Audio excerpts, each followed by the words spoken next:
This is Channel 253. Beep, boop, boop, boop. On this episode of the Grit and Grain podcast. Kind of a bunch of assholes, right? So we tuck dark things away and just forget about them. Mm-hmm. So, that's like me with my childhood. It's I always do the inventory.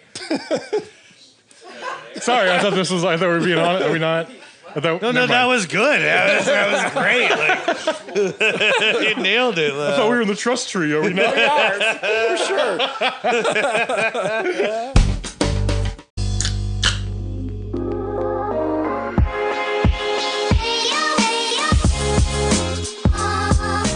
Welcome to the Grit and Grain podcast, where we explore and celebrate the craft beer industry, community, and history in Tacoma, Washington, and surrounding Pacific Northwest areas. Thank you so much for hanging out. Let's get to it. Hi, everybody. Welcome to the Grit and Grain podcast, coming to you guys from the Parkway Tavern in Tacoma, Washington. My name is Matt McLaren. I'm here, as always, with Ron Swarner. Happy Black Friday. Yeah. And then Sean... Funny nickname Jackson. Hello. I was trying. Nips a blasting. Oh, sure, yeah. Yeah, gotcha. They are. So this is going to be kind of like a special Thanksgiving-ish episode. But we posted up not too long ago that we wanted to get some questions in, and we got a few. So we're going to spend an episode, just three of us, kind of answering some of the questions that people sent us. And then talking about other random crap as well. And also, yeah, one of the reasons this is happening, right? Because right now, in the future, when we're recording next week, it's motherfucking honey night. Yes. Yeah. So... If you're not doing anything... By the time you hear this... Right. If you didn't come, you will have missed it. Yep. Damn it. By God. But the most next year... debaucherous day of the year. Next year, if you really want to ruin your family's Thanksgiving, hit up the Parkway on the Wednesday prior. It's happened. Yeah. For sure. Or honestly, any bar in town on that night. That is true. Mm-hmm. Like Parkway does in particular. It is the most drinkingest night of the year. Like, true. No one, like most people don't have shit to do. And if they do, most people need a little kick to freaking deal with the fam. Yeah, because New Year's Eve, it's scary. Yeah. But not the day before Thanksgiving. Yeah, New Year's Eve actually sucks. Yeah, it does. Oh, I gotta. So everybody goes out. Stories. Everybody drinks. Yep. So much fun. Before we get into questions, what are we? I think we're all drinking the same things. What are we drinking? Betty Mopper. Yeah, from Old School House. Narwhal barrel aged. Straight up. Narwhal. Fuck, this beer's good. Cheers, handsomes. Cheers. Cheers, Ting, indeed. ting. I don't know what number this is. We're roughly like 20-ish episodes in. Thanks, Ron. 20 episodes in. So we're almost legal. So Yeah. We can finally start drinking. But a quick thank you to everybody who's been like Which are following most and of my listening. fuck-up stories. Age 20.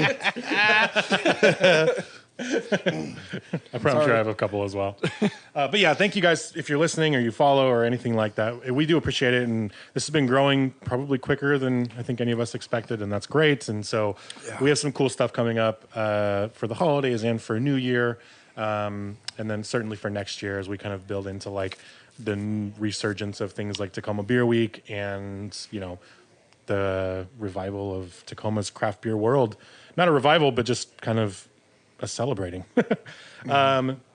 So yeah, I am going to get to the first question because it's the one that I want to know the most. Uh-oh. Okay, this question is for both of you. Who would win in a wrestling match between Ron and Sean? Oh. I don't think I have the neck for it. What the fuck does that mean? You got a bridge. Didn't you? I know exactly. No. I love Ron. I don't know like, what the fuck he's he's talking much about. stronger than me. I'm a dirty He's dog going right for the fighter. balls. Like, I am going right for the balls. Yeah. I'm fucking down. fish hook him. Like, Ron's a hiker, it's no man. contest. Ron would like snap your collarbone with his calf. If he gets my fucking collarbone. Yeah. Baby. The one thing I am, I'm fast. His legs are longer than my arms, so he's definitely I am not. I just gonna nail me right in the... I put a play on Colin. He's not a small man. I love this wrestling stuff. Love it. I am. That is true. You took on the Russian dude at Right? at the Swiss. Oh no, I didn't do shit on that one. Oh, no. No, that was like, yeah, I wouldn't. That was I don't 20 think other we people? ever. Yeah, that was more him like grabbing me and trying to eat me or do something and escaping. Again, the art of escape it's an important quality in wrestling. Yeah. No, I did not. Yeah. Would have broke my hand if I tried to punch that fucker. Seriously. No. Yeah. I might give it to Ron just because he's Who sent that question in? none of your business. Just give you the fucking mic. Okay, it was Mac. All right. I don't know. Sean's pretty squirrely. He will nail me right in the nards. I'm fucking how many- squirrely. Okay, how many barley wines would Sean need before he couldn't escape? You can drink barley wine. No, because that is like there's a rule of two. Like it doesn't matter what. And a lot of people have that thing where it's like, oh, I shoot pool better, or I throw darts better, or I do this better when I'm. It's not fucking true. One, loosens you up. Two, gets you right about the level. Anything other than that, Is incompetence. you are worse. You are a worse version of yourself. Yeah. So the answer is two. Well, that'll lead me into a follow-up question. This one's just for Sean. Jesus God. So, what was it for you that made you such a barley wine? Like why is barley wine at the top of your list? What beer was it? What event was it? What happened? It's Bigfoot all day. Is Bigfoot? It's Bigfoot. Yeah, that was, again, like a lot of my, like I touched in some craft beers up here, but then it was, getting into the brewery down in Arizona where, you get a certain, like, we got some great beers and there was some great cornerstones, but Bigfoot was definitely the beer that changed my life. Like, really? again, like, and it is like, back when they used to sell it in 6-packs, like I'd drink a 6-pack, no problem. It just goes down. Like the hoppiness of it is just, it makes it so crushable for, a couple hairs under 10%. And it wasn't easy to get too. So that was the other thing. Like there was a specialness That's to right. acquiring Bigfoot that, like a lot of beers that I could get, there was things that came out seasonally, obviously. That I drove a lot further to get things back Right. in those days. Like Sure. drive for I think I had like a 6-7 hour max, but would actively go hunt beer down that I couldn't get, and it was generally seasonally based. But I mean, Bigfoot was and when I was at the Great American Beer Festival, 99. Like we're at the Falling Rock Tap Room, and Nice. it's a bunch of brewers getting ready for the festival. God rest his soul. And God rest its soul. Amen, brother. Yeah. But there's like folks were bringing beers to put on tap, like it was, and there was great beers, but Bigfoot got tapped, and it was a Tickle Me Elmo event. Yeah. Like that's Like when it the changed that's the when the vibe of line the- started, Yep, and yep. you were elbowing out and like cheating up, like, oh hey Jimmy. I just moved up 10 spaces. Yeah. But yeah, it was a big deal. It was kind of a long time ago, but there were still a lot of great beers back then. It was a big deal, and it's still a big deal to me. That's Sure. the thing. Like to this day, like You still get giddy when you it's see my desert island beer. it. Ooh, okay. I could. Bigfoot is your desert island It's my beer? desert island beer. I can bury some in the sand and mature it, Word. or I can just Damn, that's smart. I can crush it on a fucking daily. You know what I'm saying? Like Yeah. that's the one. I would care a lot less if I was on a desert island. And then if I was- other than that, it's pretty much every other barley wine. Dude, did you guys see Ravenna just made their first barley wine? Yeah. I don't even really dig into barley wine that hard. I cannot fucking wait to try that beer. It arrived today. It did? Yep. What the fuck? I know. I should have try brought it. Dude.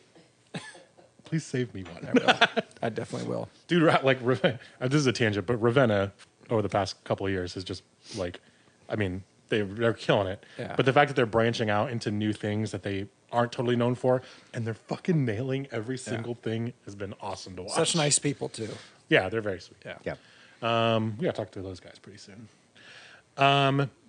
Okay, Yeah. well then, so you brought up quick joke.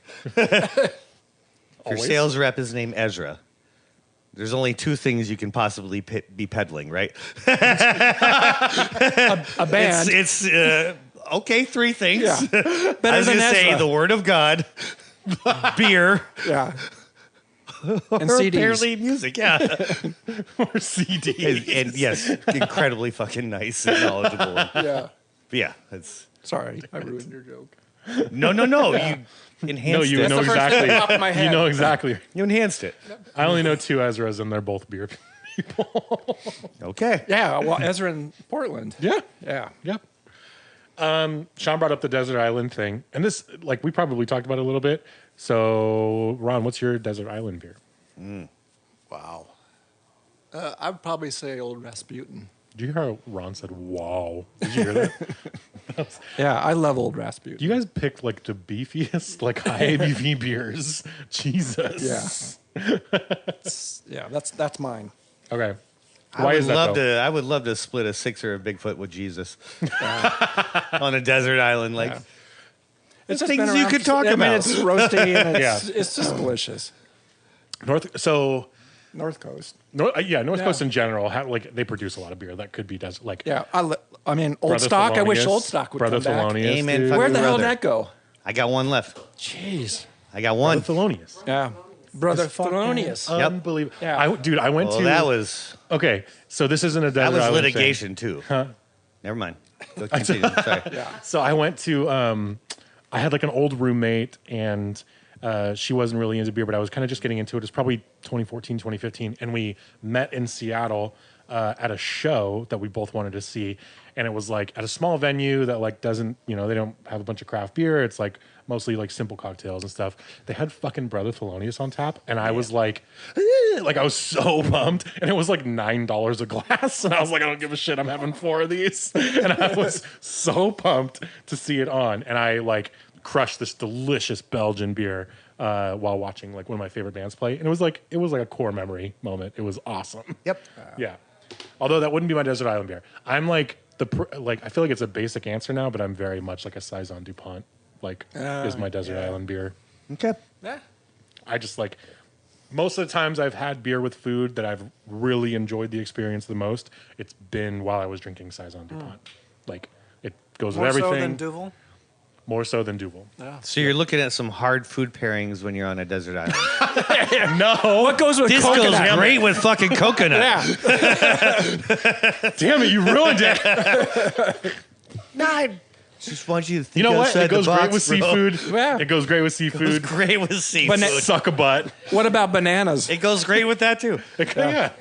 and limpets and crab? Goes great with all of them. Okay. Okay.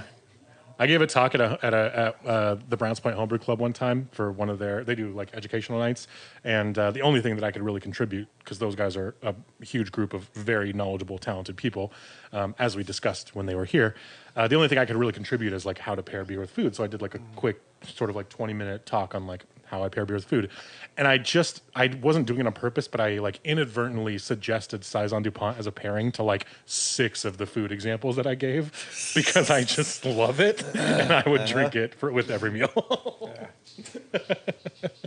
Nice. Yeah. Ron, did you have a question? I have a list. Go for it. Okay. Okay, this is a good one, and actually, we probably did say something like this towards the beginning, but what event or like moment after you guys got into the industry, what event or like moment kind of happened where you were like, holy shit, this is exactly where I belong? Like this industry, this community, the beer world, Tacoma especially, but like was there a thing, Ron, I'll ask you first, was there a thing that happened where you were like, this is exactly what I'm supposed to be doing? Yeah, absolutely. So I was writing about beer for a while, but before Peaks opened, 3 months, Sean came to me and said, "Hey, I'm too busy to go down to Chico for beer camp number 175." And so I went. Thank you so much, still to this day. And You remember the number? I do. Awesome. Yeah. I had the time of my life. I mean, the complete tour, the whole place, all the beer. We learned a lot of sustainability. They're huge. They have a train that comes in. Whoa. They had this giant compactor thing that starts at one end with like all their stuff, all their junk, and it comes out the other end like ready to be recycled. Cool. Yeah. Damn.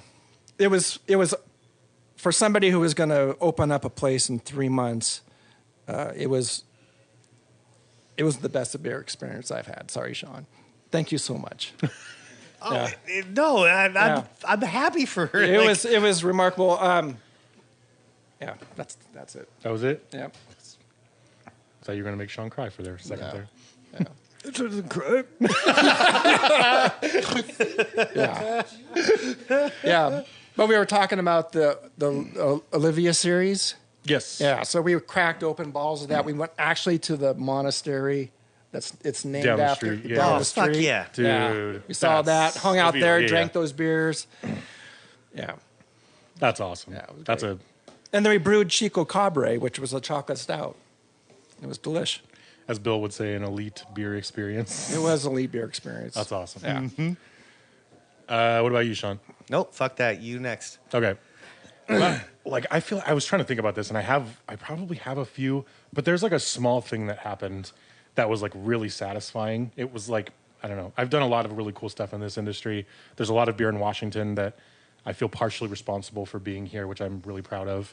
And like a lot of my work has been sort of to like elevate people's palates as much as I can. Mm-hmm. If I can get you to consider the beer that you're drinking a little bit more, your life will probably be better, right? Like it's just a simple thing, but it's like, you know, most people don't stop and like think about anything. They don't slow down. They don't, you know what I mean? Like, but if you have a good beer in front of you, maybe you'll be encouraged to do that. And I like that idea. And so a lot of the beer that I get to sell and a lot of beer that I like, you know, try and contract and a lot of the breweries I try and work with kind of all go into that. And so I had like this small experience where I really felt like I did that.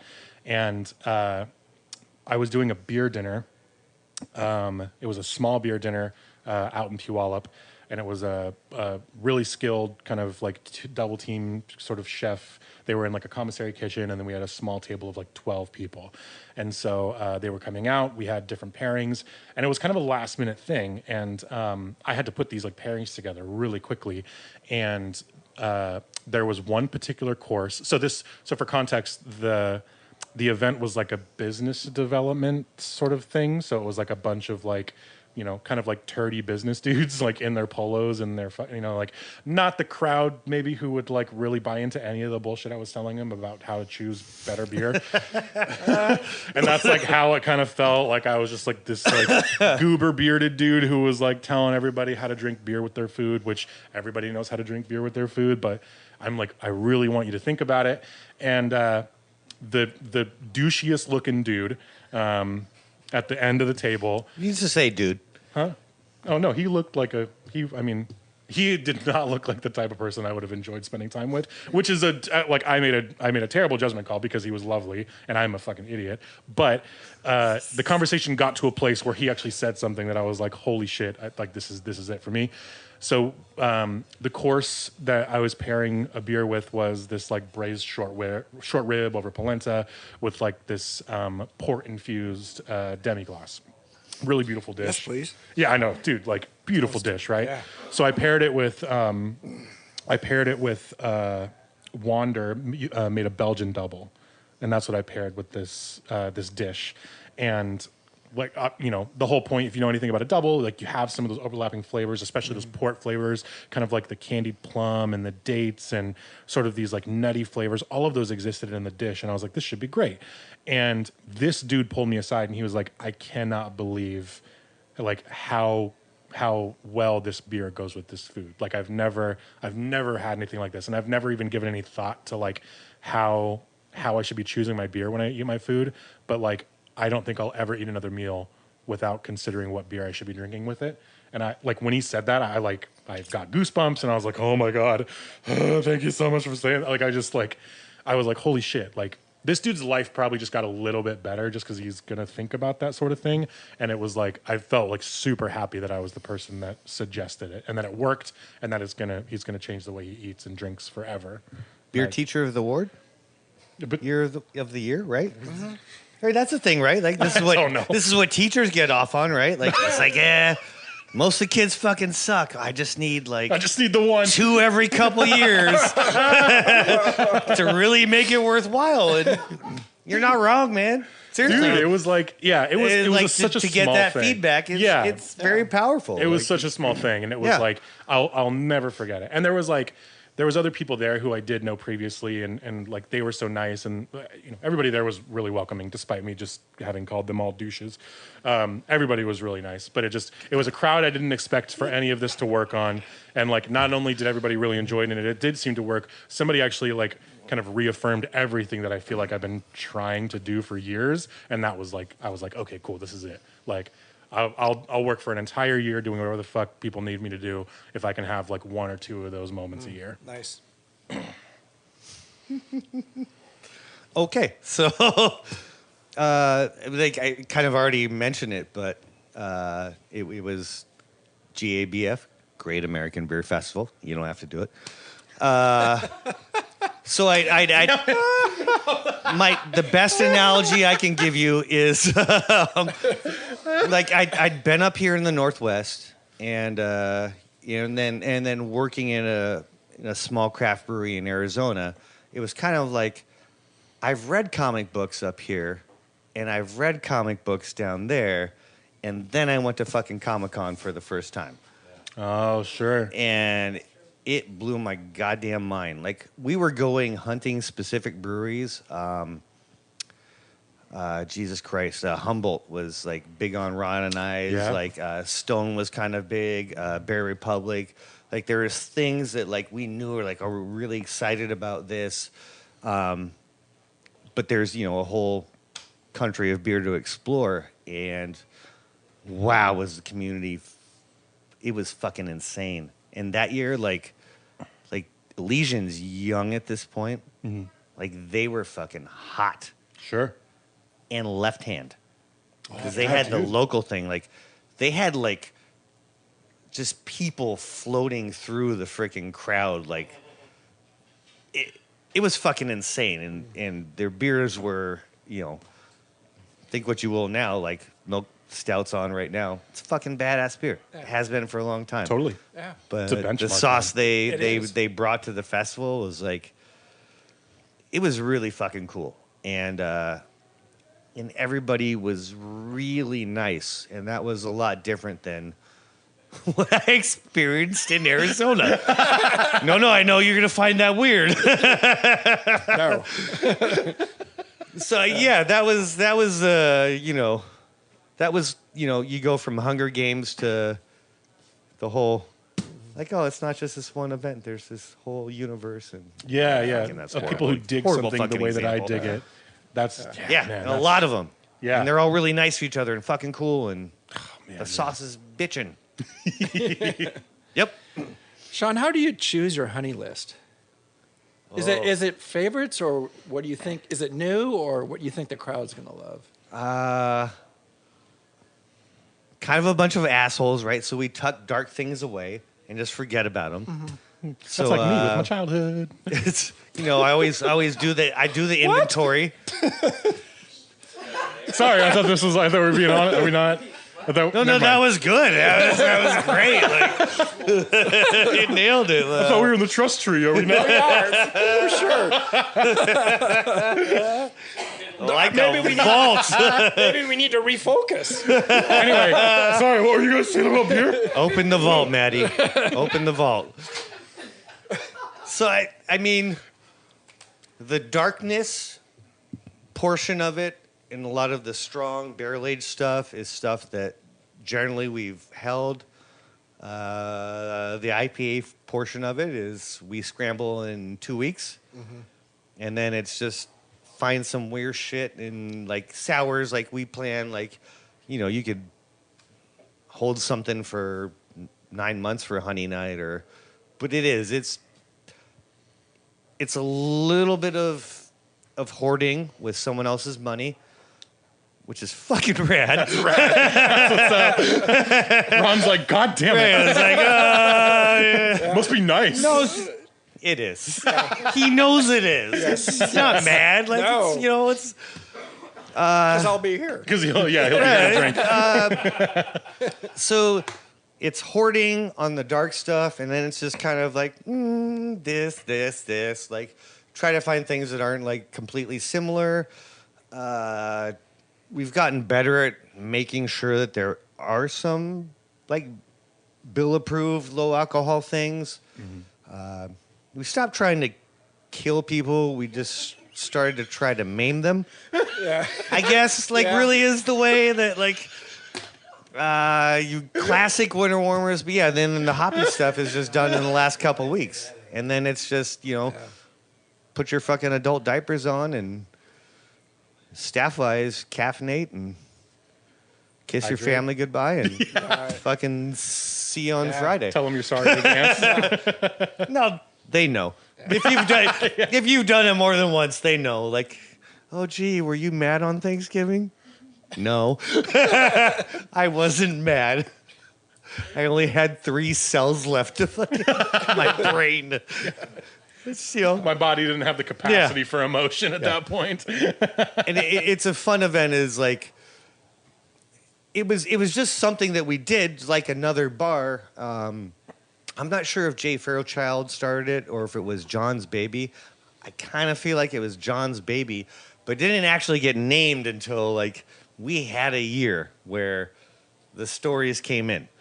It was like, hey, I was pulling the turkey out of the oven, and then I freaking vomited on it. Like, seriously, like all these people were like, fuck you guys. Like, I had so much fun, but that was horrible. My family hates me, and this is only the second year that I've been with my husband, and this and that. And like, so it was awesome. And it was a cute name, and then it was just true life. Yeah. Yeah. I feel like it's less true now. Like, I feel like there's a more educated.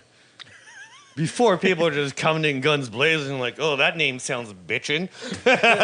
People approach it like a music festival now. They kind of have a game plan. You're right. Yeah. I'll take the double bastard. That sounds funny. Fuck yeah, I'll take a pint. Pretzel necklaces and everything.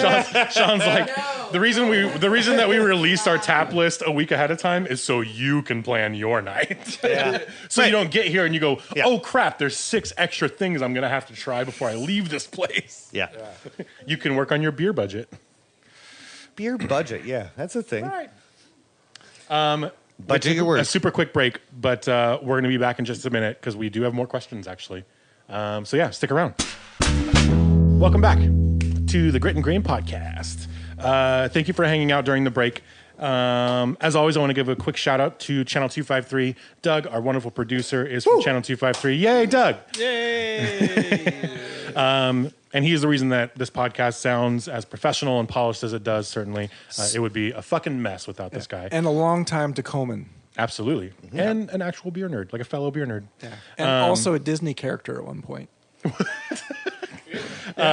So Channel 253, which is him and his partner Eric, it's a great network of podcasts that are all based around Tacoma's community, city, culture, and the topics range from everything from politics to art to the economics in this city, which is great. There's all sorts of stuff to learn if you want to stay connected to Tacoma as a city, as a community, and you can support those guys by going to channel253.com/membership. Thank you as always, Doug. So, Matt, you're a level 3 Cicerone. Do you love that sausage. ever sit down for a meal and not pair perfectly?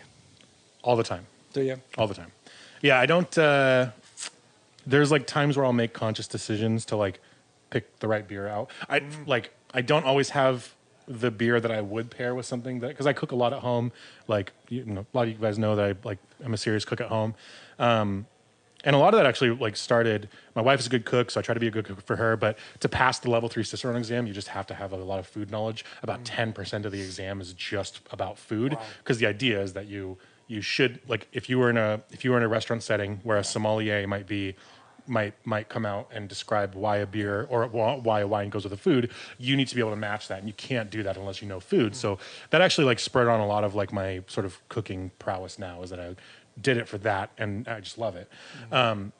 So yeah, I don't always have the beer that I would pair with my food when I do sit down. If I'm at a place that has a good beer selection that is serving something that would go well with a beer that they have, I will choose that. Like there might be something where there might be a dish where I'll be like, oh, that sounds fucking delicious.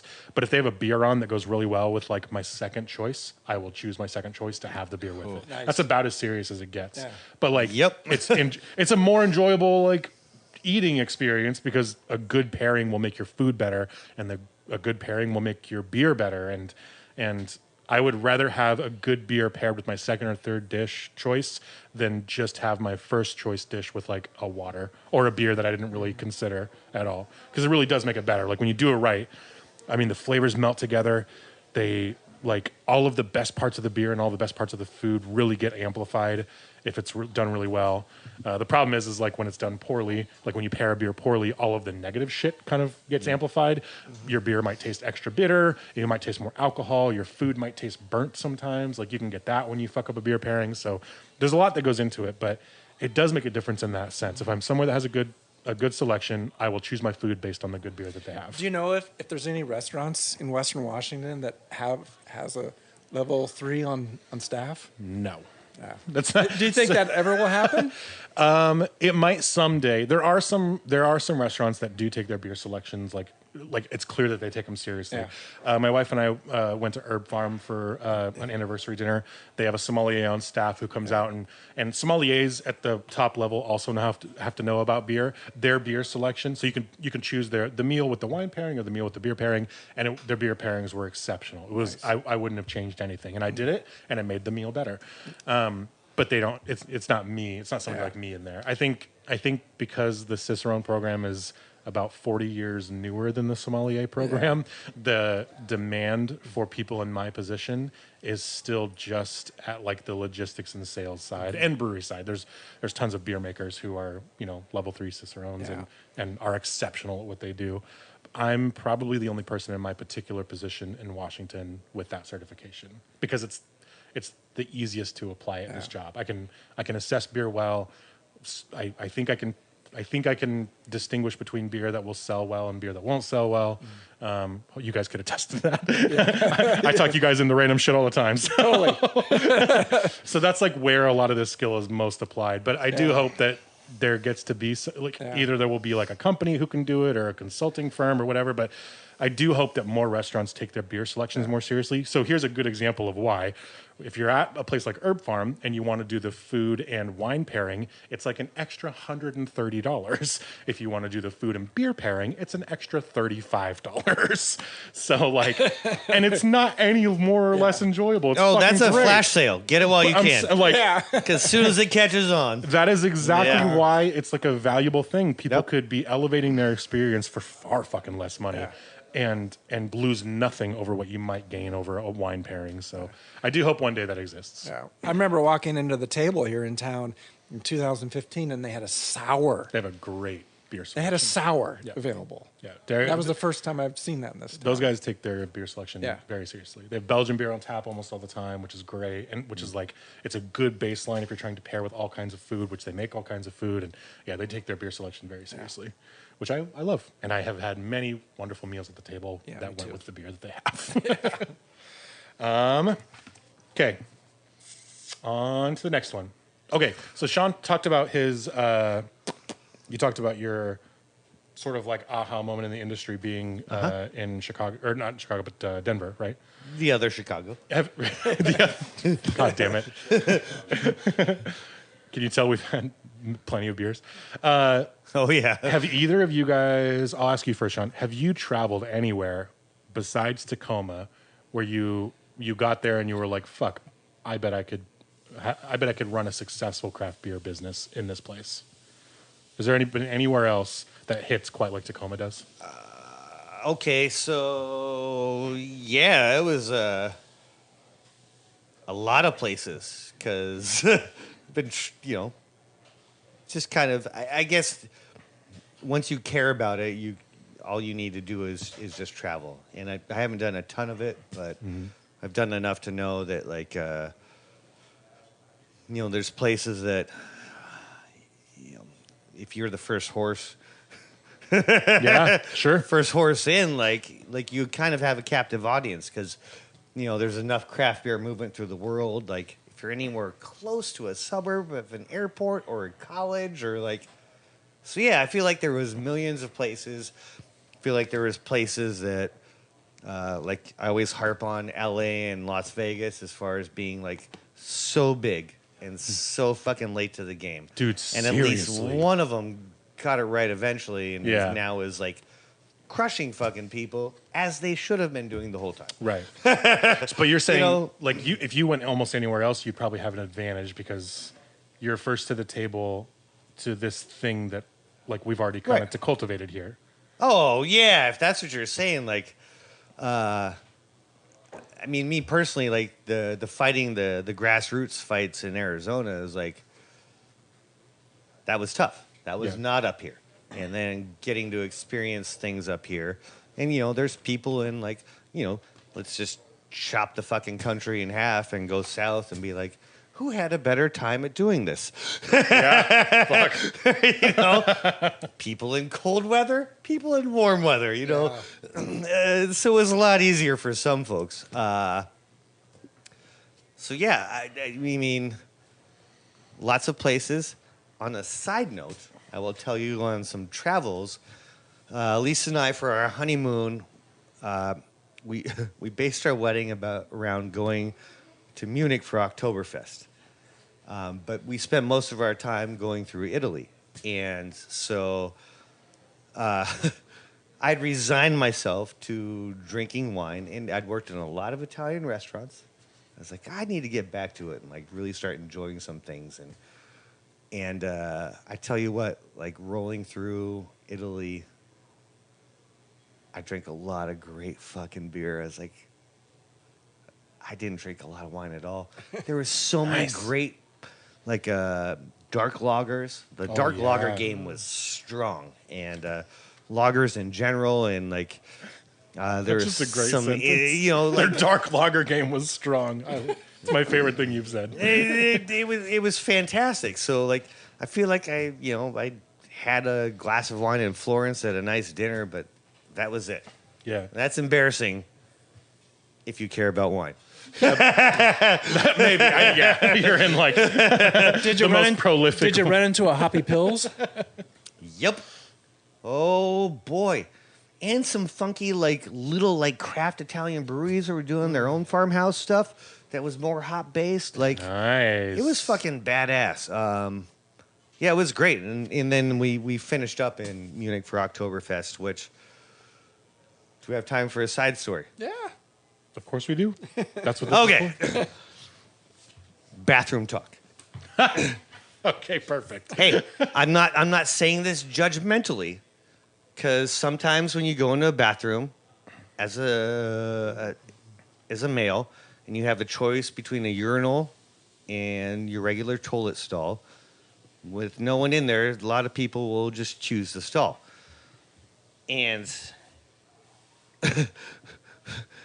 I will tell you the story of where I could get up and piss in the middle of this room right now. And it's at Oktoberfest. Okay. So basically the bathrooms was, you went into this tent and 3 out of the 4 sides was basically a giant trough. And you kind of walked in and you went into this queue. And being American, I thought, oh, this is a line. I'm waiting my turn. That is not how it went. Essentially, if I didn't want to pee my pants, I had to just walk up and, elbow in and nuzzle against, box out some people that were much bigger than me to try to take my Big germ, Oktoberfest pee, which was liters of fucking liters of like, oh, like everyone's spraying on everybody, and it was horrible. And No stage fright. well, that was the end of it. That was the end of it. No, it was like something's going. Like it's coming out of one set of balls. You can go south, you can go north, but it's coming out like right now. So. So move over, Haas. Yeah. Jesus, man. Okay, well, this actually is a That good wraps up lead-in. my international stories. Oh, sorry, Ron. That leads into a good next question. However, have you ever traveled anywhere that you would open up a beer business? You that know, wasn't I would. Tacoma? I've been going to Tucson a lot lately because of my daughter's at the University of Arizona. That's a wide open territory. I mean, there's some good breweries there like Borderlands, and they're tapping bottles. A great bottle shop, but there's room. Yeah. And that place is growing. They're starting to build up into the hills, and it's wide open. So this is a funny question because Shane was sitting here on the first episode, and he's like, if you can make it here, you can pretty much make it anywhere. And that's like, we talk a lot about how the Northwest is like really spoiled, certainly in Tacoma, but like in the Northwest in general, the standard for beer production, beer service, beer knowledge, beer everything is so ridiculously high. Like we're so spoiled here. If anybody went anywhere else in this country, like you say, there's room. It is Bruce Lee in a karate school. Like it's just like we end up the Northwest, being a hop growing region, being like a great beer producing region, we just have these crazy high standards, and you could take them anywhere and be the most progressive, highest quality like establishment in these places. Anywhere non-coastal. Yeah. So that's a good. So like my my choice wasn't based Shoot for on the middle. Yeah. So I travel to the East Coast a lot, and my favorite place on the East Coast is Providence, Rhode Island, mostly because it's like a mirror image of Tacoma. If Tacoma was like 300 years older, it would probably just be Providence. There's even spots that are like, identical, especially like their downtown area. But I would like, there's not as much room probably, but I would love to open up like a craft beer thing there. There probably is some space there, especially for the type of stuff that we do in the Northwest that the East Coast hasn't quite picked up yet. But I don't know. It's the only place where I've been like, oh, the vibe is similar. Like I would just like it here as much as I do here, and yeah, Providence would be it. But it's Nice. I love that both of your guys' answers was like, nah, man, if I can do it here, I can go to fucking Tucson. I can go to Ohio and be a millionaire. Okay, so Sean's Oktoberfest story is actually a great segue into our next question. If you guys had to pick anybody from the Tacoma beer community or industry to be on your 4-man Beer Fest team, have you guys seen Beer Fest? I've seen it. Okay. Do I remember it? Yeah. Okay. There we go. Beer Fest. Have you not seen it, Ron? I haven't. Okay, it's a Broken Lizard movie, Broken Lizard production. So like same guys who do Super Troopers. The Beer Fest is like a movie about like beer Olympics basically. And every year during Oktoberfest, there's normal Oktoberfest for all like the normies and the muggles. And then down underground is like a beer game Olympics. So like chugging competitions, beer pong, quarters, all kinds of stuff. Easy. Beer game Olympics. Yeah. It's a 4-man team. Right. Ron, who do you pick? Cole, Mac, David, and Phaedra. Who are all ironically in this goddamn room. Shit. All right, Sean. So the game is drinking. So the game is drinking, but it's also like you have to be coordinated because there's coordination games going on. It's like an Olympics event, and there's multiple of them. This is a horrible question for on the spot, but I will tell you, my anchor. We're gonna work it out together. Skylar, formerly of Lagunitas. Okay. I've never seen anyone, and I can drink. Yeah. Oh boy, that kid, like gnarly wine, just pints. We had a couch out front. He buried people, and he just kept fucking going. Good for him. He's a beast, and he's smart, and he's athletic. So my team is just Skylar and me. It's me sitting there drinking, watching Skylar fuck up Ron's team. Come on, he team! He will most assuredly fuck all 4 of you up. Like the day is long. They're saying, bring it on. Yeah. Okay. Fucking hundreds of dollars on this. So I would be with Ron, and I would probably pick David as well because I've never seen anybody chug a beer quite that Yeah, fast. he's really fast. Is that part of the event? Yeah, it's part of it. Like I just said, there's like chugging competition. You I swear to God, I related said it to fucking Beer Fest, which I don't fucking know, like Beer Olympics. Yeah, like, yeah. There's all like right. beer pong. There's quarters. Skylar can there's fucking chug a beer and David at the same fucking time. Jesus, that took a turn. Yeah, maybe Jesus too. Okay, David. And okay, I'm hyper competitive. I would just pick myself. You guys are, I don't know. I would pick right. Like I don't know. I take Hyper enough. competitive. I'm super competitive. Are you? And I have a So you horrible chose temperature. yourself Huh? Yeah, I choose myself. on your beer team Yep. to drink against my fucking Goliath, you little David. He already picked David. I've got Goliath. Okay, yeah, Who the that's funny. fuck are you? Like, Damn it! I was hoping you were going to lose yourself on that, but that was funnier than it should. yeah. I would probably pick Rich Jameson because he's like he's one of the most loyal motherfuckers in this industry. And if there was a shitty event where we were like, "Hey, none of us can do this," he'd be like, "You know what? I got it." He just his enthusiasm in general would Yeah. he'd probably kill Oh yeah. you. Yeah. And That's then an event enthusiasm. Nailed it. yeah, Yep. and then Scott Travis. Nah. Oh, workaholic.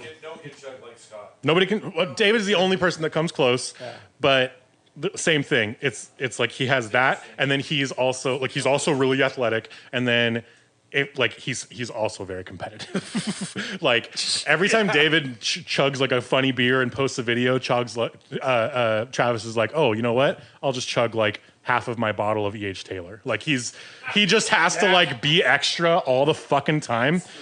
He just posted like a little innocent video of him chugging like, I don't know, 16 ounces of a Black Tuesday bottle. He basically is the Wolverine. He's yeah, he doesn't age.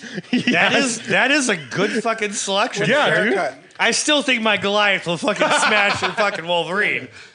Well, we have our teams now. All right, game on. David, you have to play 2 different teams. I'm sorry. Come on, Phaedra.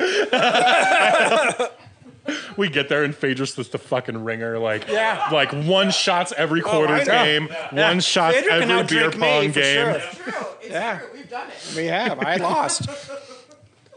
All right. So this is. Oh, actually, I want to ask Rich's question first. Rich asked a good one. Have any of us had any fuck up stories from a festival type event? Is there a festival where you can remember, or one that somebody had to tell you about, where like was where it was like, holy shit, like this festival's a mess. So I love the Bend Beer Fest. Bend Beer Fest? Yeah. Bend Beer Fest. I think it's wonderful. The only downside would be the fact that the brewers aren't pouring. It's mostly volunteers.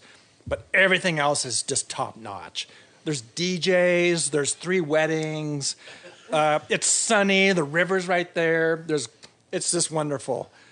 And about 5 years ago, my bartender Erin and I went because her mom lives down there, and I was headed to the coast, but I wanted to hit it first. And man, we drank everything. And then That's a good way to put it. and then we went into the river to try to sober up, and so we're floating there. And then we went Great out. idea. Then Seriously. we went out drinking, and the whole day we undid that. ended up at Good Life probably around 10 p.m. playing cornhole. Instead of playing cornhole, we're just throwing the beanbags at each other. Like a fucking snowball. Yeah, we're just throwing them back and forth, and we didn't get kicked out. Everything ended well, but for you man, guys. that was a fun day. But it was definitely Not really a fuck up because I was fucked up. I mean, that's Yeah. what we wanted to hear. Yeah, That was a fun day. Sean? I went to all the breweries Sean's like, after the festival. Ale Apothecary, Worthy, all of them. It was so much fun. That's a good day. It was a good day. Yeah, that's a great Yeah. fucking day. With 3 Wendings and a DJ. Yeah. Yeah. I loved it. Amen. Yeah. I can't remember the question. There's our answer then. Oh, no, I got it. Festival fuck-ups. Yeah. Yep. Local, strangely, one of the Tacoma beer festivals, the one that was on the waterfront. Not really a... So here's the thing. This is more of a PSA. If you have a lot of jockey boxes coming in from distributors and a lot of volunteers running your shit, the jockey boxes are probably coming to you clean with sanitizer in the line. And if you decide, like, hey, I'm going to get on top of the fucking ice game and pre-ice all my shit for like hours before I try to hook up my kegs, it will not work. It's frozen. So Shane and I are setting up our booth. We're ready to fucking roll. It's time to party. And then like some of the good beer friends are coming up and we're like, hey, can you come look at our shit? Like, nothing. Like, I can't figure it out. There's nothing. Like, so it was literally like trying to find a container to dump ice into. Most of the time it was just dumping it on the ground. Yeah. Which, wasting precious as ice. we know, thank you, Ginny, ice is a fucking commodity more precious than... Gold at a beer festival? Yes. I was going to say a particular person's semen, but yes, gold at a beer fest is works great. And yeah, like I'm dumping this out and burning it and it was the worst draft tech thing ever. It was a bunch of like, it makes sense, Yeah. right? Yep. If you don't know what you're doing, I want to get this cold, but you're just freezing fucking water. And they were shitty jockey boxes. They weren't stainless steel coils. It was just beer line wrapped around and pressed against the edge. Like, It was a fun day, though. yeah, but the fun thing was, like, I got to this, like, it was Big Hero 6. Like, I fucking walk around, like, making everyone just magic shit. And like, oh, yeah, I can do this. Like, it was awesome. It wasn't my fuck up. It was everyone else's. Yeah, little teenage Jesus action. So this, I think this is the last question. And it might have to do with some fuck up stories. At least maybe for me it does. So we talked about like what's the thing that made you think like, oh, this is where I meant to be. What happened to either of you guys where you were like, holy shit, I am in the wrong business?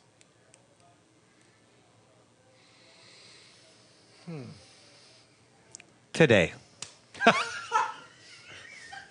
That's so sad. I thought we were having a good time. No. It's true life, though. Like, literally thinking, like, well, what the fuck do I want to be when I grow up? Because We were friends, man. I'm not sure. I'm not sure this is... Are we out? Of the friend circle? No. Oh, the podcast. No. Podcast or... No. I'm Unpack this shit up? talking about seriously how I make a living, right? Is that we're not talking about? Yeah, we're talking about that. Okay. Oh, yeah. So today was a day where you like on the business side, you were like, son of a bitch, I fucking hate it here. It's just been a series of days. Ah, shit. It's been a series of days. Ron knows. Pre-holiday. We all know, but Something breaks every day. I can... it's the inside breaks. Yeah. Like Oh, yeah. personally? Oh, yeah. Personally. Inside all the time, like... This is the worst one to end on. Stupid fucking question. All right. We need to. Grainers. Yeah, no, but like... What's your answer, Ron? I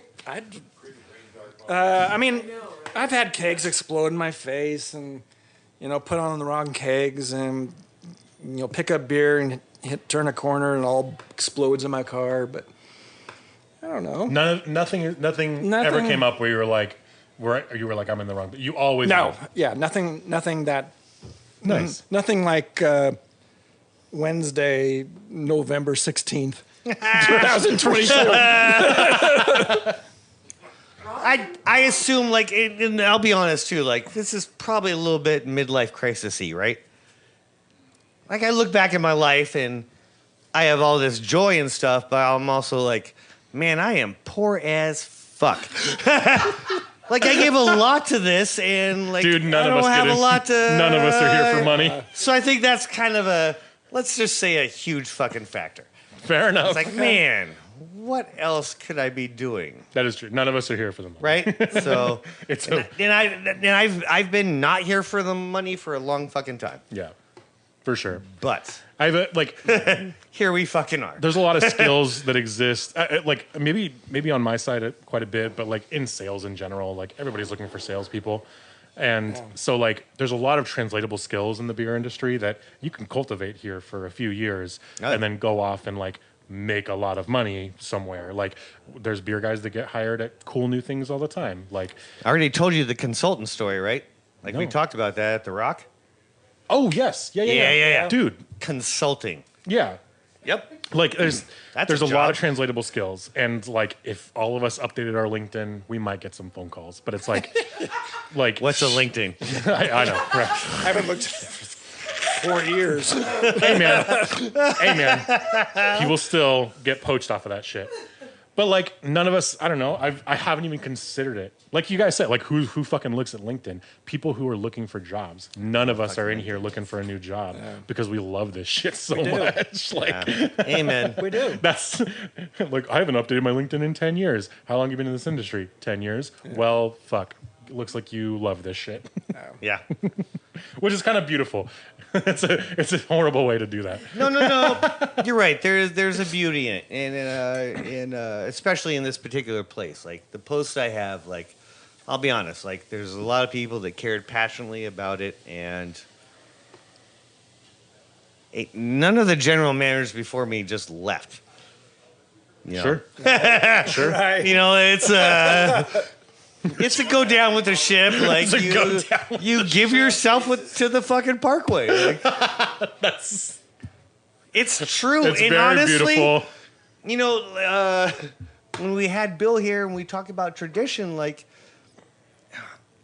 it's fucked up to say in how we look at culture now and like how we always better ourselves, but like it's a big fucking deal to me. Like, and it's, you know, it's not wouldn't be the worst end to like, I don't know, just seriously. Yeah. I get it. Like a lot of people in a lot of countries, like they take pride in their job, and you know it's, you know, whatever it is. Like and like sometimes people think it's menial, and a lot of times it's always like oh, you can do better. But like, what if the thing I want to do is just this one thing, and be super fucking bitching at it?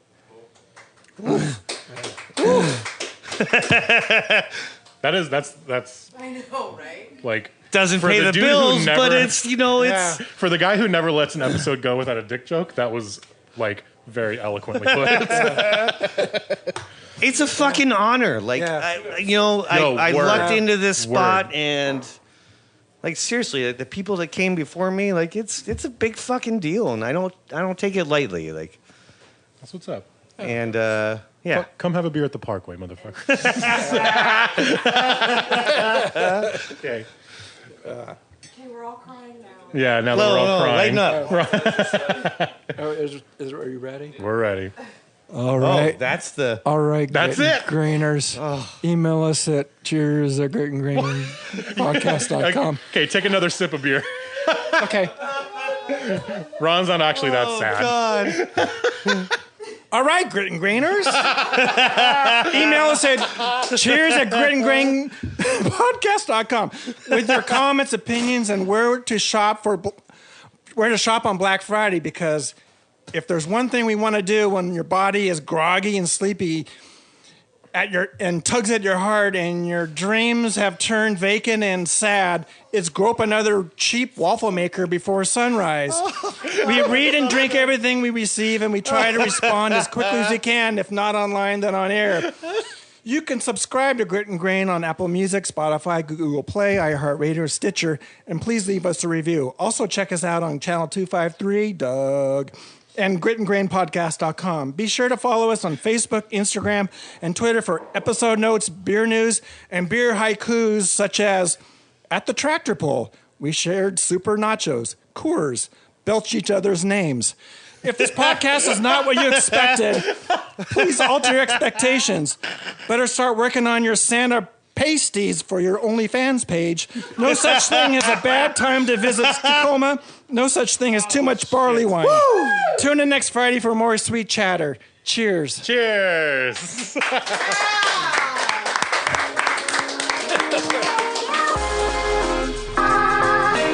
Thanks again for tuning in. Don't forget to follow us at Grit and Grain Podcast wherever you get your social media and catch new episodes every Friday. Cheers.